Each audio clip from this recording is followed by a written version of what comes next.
Hello beautiful plant people, welcome back to Reading Mindfully. My name is Yana, and today we're going to talk about what I would do differently if I were to start my plant collection all over again from scratch. So let's get into it.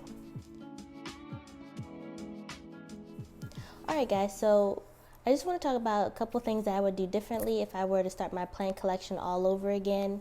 And the first thing I would do differently would be to not try all the plants all at the same time. So what I mean by this is, when I first started getting plants, I bought 2 plants of everything. I bought 2 different Bacchias, 2 fiddle leaf figs, 2 Calathea white fusions, and that's how I started my plant collection. But if I were to start all over, I would have just picked one kind of plant. So I would have just started with, say, a pothos or heartleaf philodendron. I would have just started with one plant type, got the basics down, the watering, the lighting, and just started like that. Because when you do it that way, then you really learn the basic of the plant, what the plant needs are, and that way you're not so overwhelmed when this plant is dying, that plant's dying, and you have to learn the different care needs of every plant. So that would have been the first thing that I would have done, would have just have been to start with one plant, genus, or family, and do it that way. And that's what I do now. When I bring in more plants into my home, I usually just pick one genus, and then once I learn that one, I'll go to another one if I really want to try something or if I want to have a challenge. And the second thing I would have done would have been to collect plants slower. I am an impulse shopper. I am an impulse buyer, and when I saw plants at the nursery, or if I was on Instagram and saw this hot new plant, then I wanted to go out and find it, or I wanted to go online and buy the plant. And this really did mess me up, because I went from doing fiddle leaf figs, and then I jumped into the world of succulents, because then I started watching a whole bunch of people who own cacti and succulents. And if you watch my other videos, I ended up having so many plants that I had to go out and then buy Growlights, and I had to buy a humidifier because I had all these different kind of plants. And then it got so bad or it got to the point where I had to take plants to work, because I just had, one room, one space, and I just had all this overflow of plants. And so I wanted or needed to take some to another space. So then I ended up taking plants to work. And at one point, I probably had like 40 or so plants on my desk. Like, it was crazy. My coworkers probably thought I was nuts.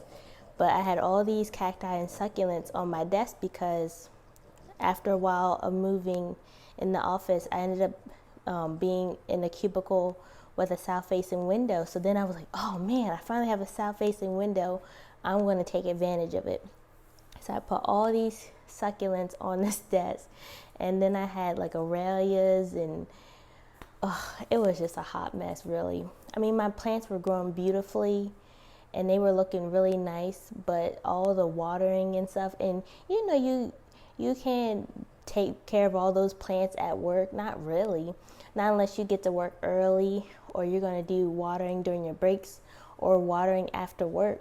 But I don't know what I was thinking, how I was going to take care of 40 or so plants at work.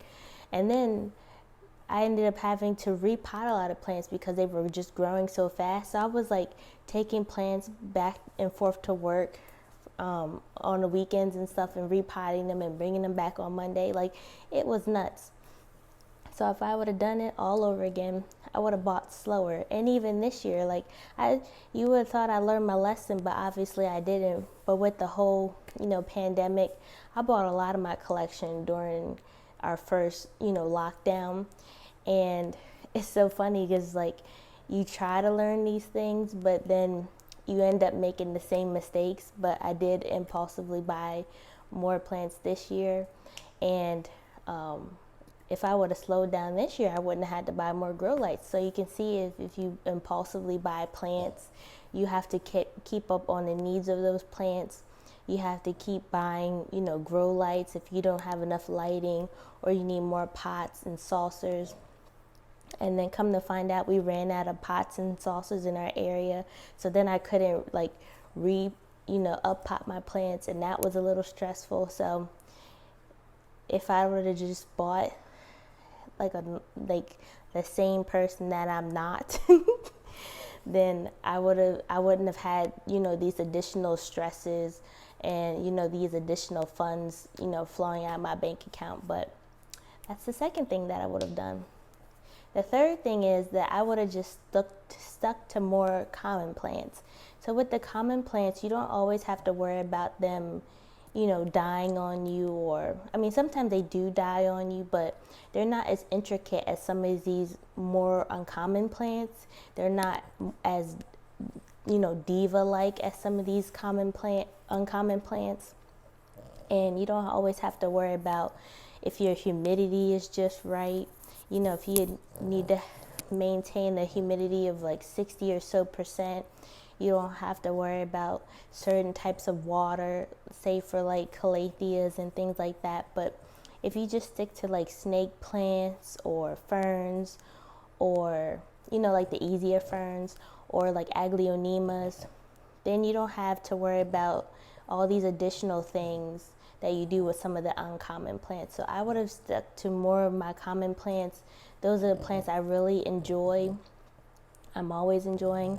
I don't have to worry about coming home and seeing them flopped over as you would with, say, like a Fittonia or, something like that. But common plants are where it's at for me. And just because the plants are common doesn't mean they're boring. I actually really enjoy my common plants. They just give me so much joy because I don't have to stress out about their care, and I don't have to stress about, certain plant infestations as well. And the fourth thing I would have done differently would have been to set myself, or set some kind of limit on how much I'm willing to spend on a plant. Now, if you guys have watched some of my other videos, I say that my limit is about $65 for a plant, and I didn't have that limit last year. Last year I spent a lot of money on some plants. Not all of them, but I would say about 5 or so that I've probably spent $100 on, and that was a very dumb thing to do. And it wouldn't be dumb if, you had the care down, you knew how to take care of that plant, and you knew it was going to grow wonderfully for you.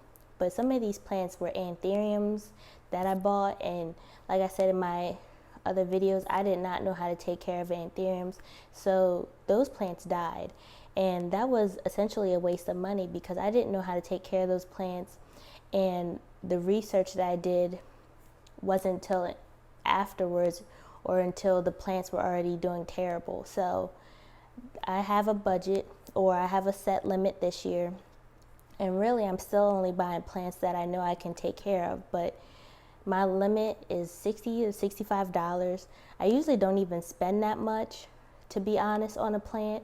And if I do spend $60 or $65, it usually includes shipping and handling. Shipping and handling is what usually, hikes up that price for me, especially if I'm trying to buy a plant online and the plant is a lot lower, but it's the shipping that gets you. So my limit is $60, $65. I usually don't go higher than that. I think I only did once this year, but that's what I would have done differently. And the last thing I would have done differently would have just to have more patience. Like I said in my 5 more plants that I'm trying again for the second time, some of the plants that I bought are duplicates because of the first plant that I bought not having patience, and I bought them as a small cutting, or I bought them, with 2 leaves, and it's because I wanted that plant, and I didn't want to wait until I found a better deal. I didn't want to wait till I could find it in a bigger size, or I just didn't want to wait till the price dropped. So that's what I would have done differently. That's what I'm doing now, is I'm waiting to find fuller plants. I'm waiting to find plants that have more, stems in the pot so that I can have a fuller look from the beginning. Because when you buy a plant that just has 1 or 2 leaves, it's going to take a while for that plant to grow out.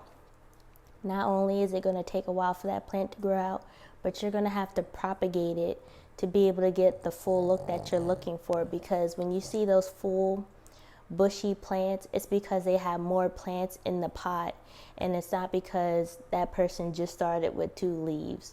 Like you can start with 2 leaves, but you're probably going to have to propagate that plant to get the full look that you're looking for, or to get the look that you see on Instagram. They're usually not plants with just 1 stem in the pot. So that's just something to keep in mind, and that's something that I'm keeping in mind moving forward with my collection, is just to be mindful of when I'm buying plants, just to wait till I really see a good deal to make it worth my time and my money. So those are some things I would have done differently. Like I said, some things I would have done, I would have set a limit. I would have just, bought more common plants. And it's not to say that I don't like my uncommon plants. I do love my uncommon plants, but they can be a lot of work.